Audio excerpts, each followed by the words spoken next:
জুলাই মাস uprising Memorial museum. তো শেখ হাসিনার গণভবনের আমাদের এটা তৃতীয় পার্ট। তো আমি আপনাদের সাউন্ডটা অফ করে দিয়েছি, কারণ যাতে আমি ডিটেলসটা আপনাদেরকে বুঝাই দিতে পারি, কারণ শব্দে ওটা তো বুঝতে পারবেন না। তো ওনাকে কীভাবে ধরে নিয়ে যাওয়া হয়েছিল, কী কারণে ধরে নিয়ে গিয়েছিল সে আয়না ঘরে, সে বৃত্তান্তই সে ডিটেলস জানাচ্ছিল সবাইকে, সাংবাদিকদের। তো এই ভিডিওটা করা হয়েছিল এবং এখন এটা স্মৃতিস্মরণে রাখা হয়েছে। তো আমরা সব কিছু দেখার পরে, জানার পরে, আয়নাঘরে কী কী হয়েছে সেটা জানার পরে আমরা সেখান থেকে বের হয়ে এসে এবং কিছু ছবি সেখান থেকে ফটো উঠে নিয়ে এবং সেটা স্মৃতি করে রাখার জন্য।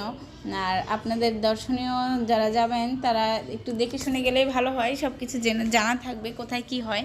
আর এই জন্যই ভিডিওটা করা। আশা করি আমার ভিডিওগুলো আপনার ভালো লাগে। লাইক কমেন্ট করে অবশ্যই পাশে থাকবেন। যারা চ্যানেলটি এখনও সাবস্ক্রাইব করেননি অবশ্যই চ্যানেলটি সবাই সাবস্ক্রাইব করে দিবেন এবং বেল বাটনে ক্লিক করে রাখবেন, যাতে আমি কোনো ভিডিও ছাড়া মাত্রই নোটিফিকেশন আপনাদের কাছে চলে যায় এবং আপনারা ভিডিওটা দেখতে পান। তো আমরা এখন শেষ পর্যন্ত উপরের দিকে চলে গেলাম, দ্বিতীয় তলায় যাওয়ার পরে এখানে ঘরের ভিতরে ঢোকার মাত্রই একটা বড় রুম দেখতে পাবেন। সেই রুমটার মধ্যে ডান পাশে একটা রুম আছে। রুমটার মধ্যে ঢোকা মাত্র দেখা যাচ্ছে মনিটর দিয়ে পুরো রুম ভর্তি করে দিয়েছে এবং মনিটরে দেখা যাচ্ছে জুলাই মাসে কোথায় কখন কি হয়েছিল, কিভাবে।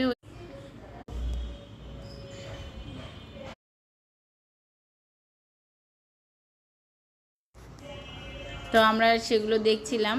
তো দেখার পরে সেখান থেকে বের হয়ে আরেকটা রুমে গেলাম। তো সেখানে দেখেন এরকম করে মূর্তি বানিয়ে ছবি তুলে রেখে দিয়েছে। এত সুন্দর করে মূর্তিগুলো বানাইছে। জুলাই মাসে যে আন্দোলনটা ঘটেছিল, ঢাকা শহরে যে পরিস্থিতিটা ছিল দেশের রাস্তাঘাটের, সেইগুলোই এখানে তুলে ধরা হয়েছে এবং সুন্দর করে সাজিয়ে রাখা হয়েছিল যে গণভবনের সামনে কি পরিমাণ সেদিন আন্দোলন চলছিল, কি পরিমাণ স্টুডেন্টরা এখানে ভিড় জমিয়েছিল। স্টুডেন্টরা ছাড়াও বাইরে গার্মেন্টস শ্রমিক ছিল এবং হাট বাজারে যত লোকজন ছিল সবাই ছিল, সব ধরনের শ্রেণীর লোকই এখানে ছিল। তো সবাই যুক্ত হয়েছিল। তো সব কিছুই দেওয়া আছে। কোনো ছাদের উপরে মানুষগুলি খেয়ে মরে পড়ে আছে, সেগুলোও এখানে দৃশ্যটা দেওয়া হয়েছে এবং অনেক সুন্দর করে এগুলো বানিয়েছে। আসলে দেখার মতন একটা জায়গা, দেখতেও খুব ভালো লেগেছে। আশা করি আপনাদেরও আমার এই ভিডিওটা ভালো লাগবে।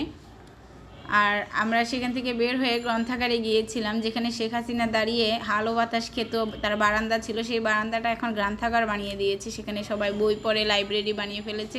তো আমরাও সেখানে দেখলাম যে কি পরিমাণ বই আছে। দেখলাম এখানে রক্তান্ত, জুলাই, এইসব নিয়ে আর কি, জুলাই মাসের সব কিছু নিয়েই তারা বই তৈরি করলো।